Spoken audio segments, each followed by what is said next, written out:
I was in Miami, a dumb kid in Miami, my little geostorm. I was driving back and forth between the town I was going to college in and South Beach, where I was working as a model part-time when I could get the work.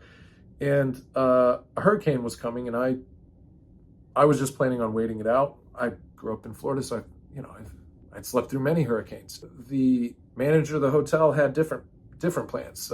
He was evacuating everybody. Nobody was going to be staying on the beach while this hurricane smashed into the coastline. So I was kicked out of the hotel, and I did what any rational idiot, like 19-year-old or however old I was, would do, and I just decided to go ahead and drive home. Tried to outrun this storm, and as stupid as that was, somehow magically lived. But it was terrifying. It was terrifying. I thought I had sealed my own fate, and was making lots of promises to God. But this is one manifestation, I believe, of who God is. I think God is as much in the sunsets as he is in the tsunamis.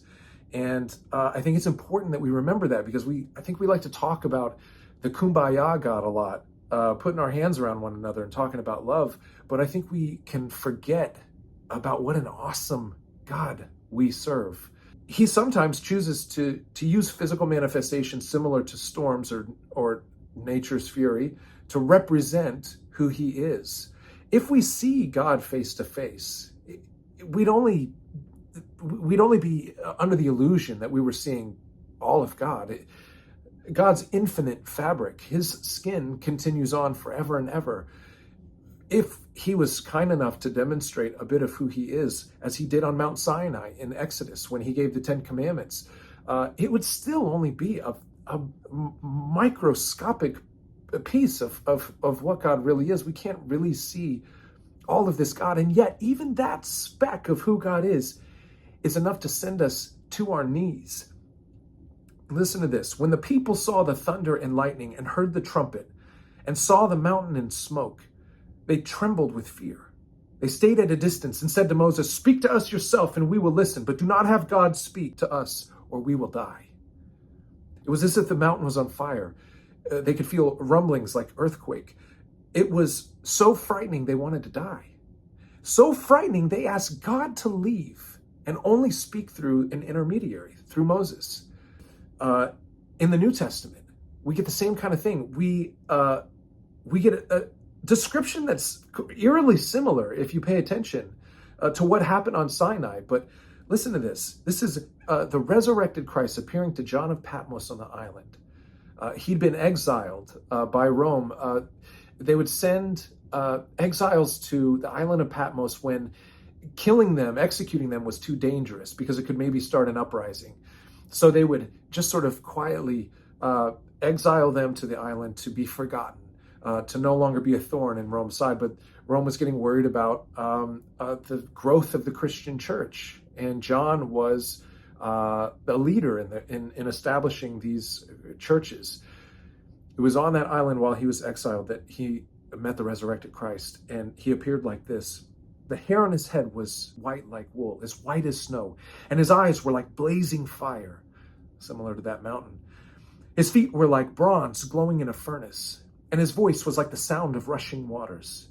In his right hand he held 7 stars, and coming out of his mouth was a sharp double-edged sword. His face was like the sun shining in all its brilliance. What do we see in both places? We see pure, unbridled, furious energy exuding from the being, the physical manifestation of this God. There's no light reflecting off the face.